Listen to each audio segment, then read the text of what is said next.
my close-up. Our next speakers I'm so excited about. Part of our team that we have created around our company is our marketing department. And we recently moved into this beautiful facility here, and we have taken this opportunity to reinvent ourselves a bit in the marketing. So part of it is doing the seminars, trying to get our name out there. One of the best things I heard from someone recently was, who I've known for years, said to me, "Man, I see your name everywhere." I'm like, "Gee, that's what the plan was." So, but Robert Ross and Rolland Madrid are the two gentlemen back here in the back of the room, and they also are clients. They have an advertising agency in Woodland Hills, and the thing I love most about my business is working with people and helping people, and especially with people that I like, and I like all my clients, most of them.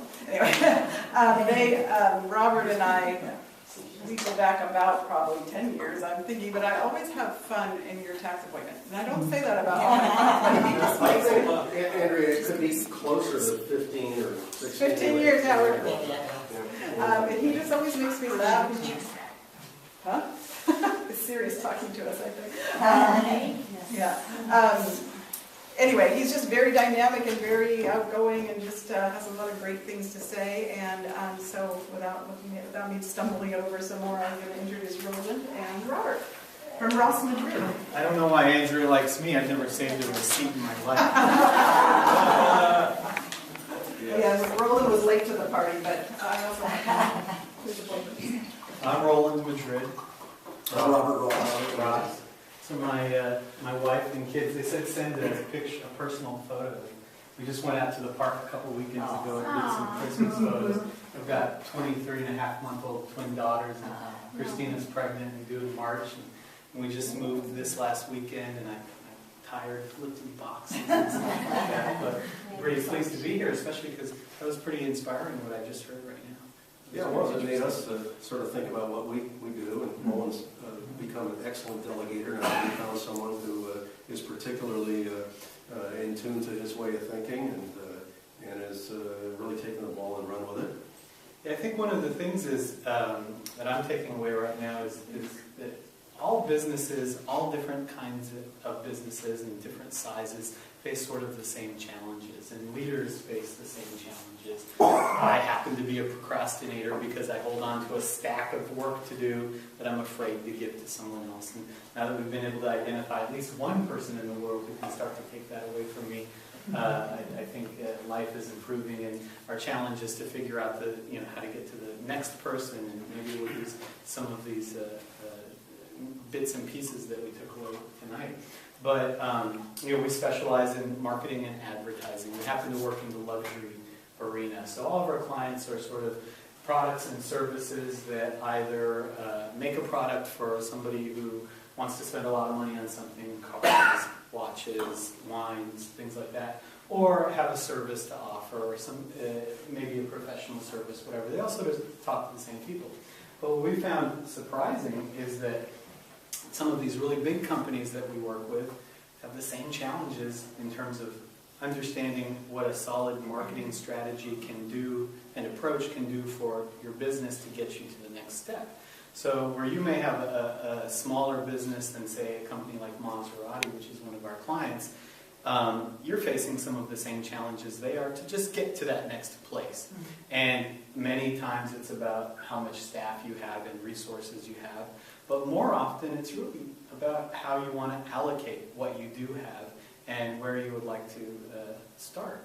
And so finding that starting place is one of our, I would say, expertise. We're not ad agency guys. I have a journalism degree. I've never worked at an ad agency before. We both worked in publishing. That's how we met, at a magazine called The Rob Report. Robert hired me about 12 years ago. Back when publishing was a pretty vibrant industry, it still has its opportunities for being very vibrant and profitable, but we use that as a springboard to actually start working with many of the advertisers, understanding that our strengths really were not so much just in the editorial arena, but rather in the marketing arena, where we can help companies build their build their client base. I mean, it really became about, we started our business really by sort of saying, oh, we could probably do this a little bit better. Let's see, see what we can do for them. And we sort of built one client after the next. And I think a testament to our success and our ability to help clients help guide clients through to their goals has been how long some of our clients have worked with us.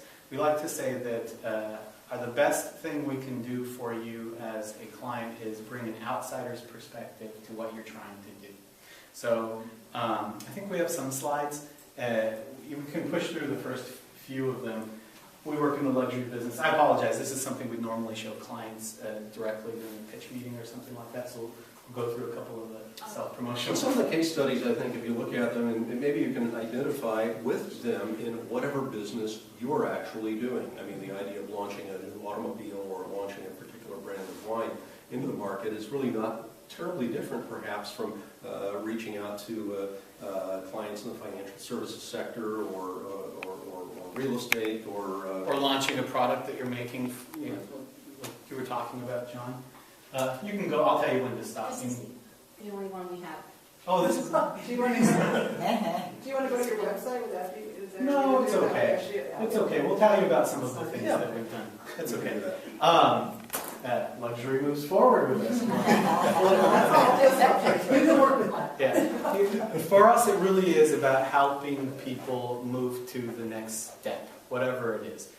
We start with clients. Well, some of our clients come to us, and they're big companies that have been in business for years. Maserati North America has been making cars for many, many years. They left the country at some point and they came back, but they knew what they were doing as regards making cars.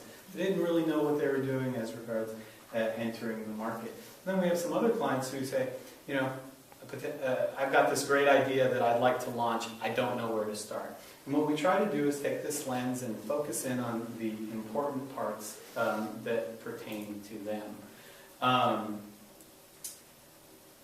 This outsider's perspective to this project or this endeavor that they'd like to embark on is really important, and I think it's an important aspect of team building.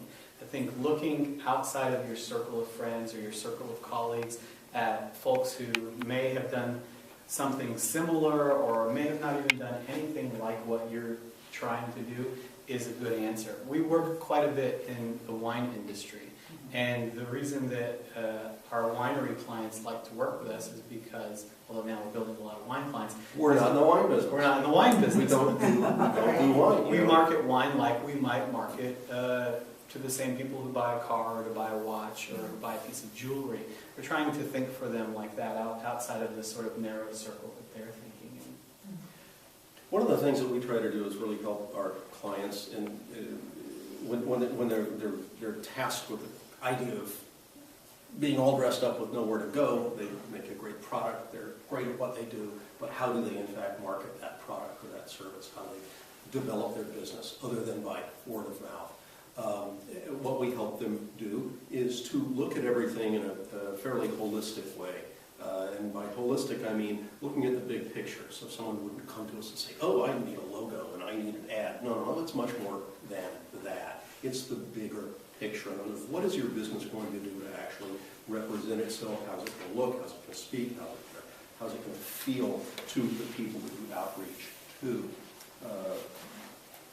So, it's how do you get there? Where do you start? It can be overwhelming. How do you change the tires on a car while it's running? Right? And by the way, the companies are always running. I mean, there's no such thing as a startup with plenty of time to sort of twiddle its thumbs and get everything perfect. Everything is a work in progress.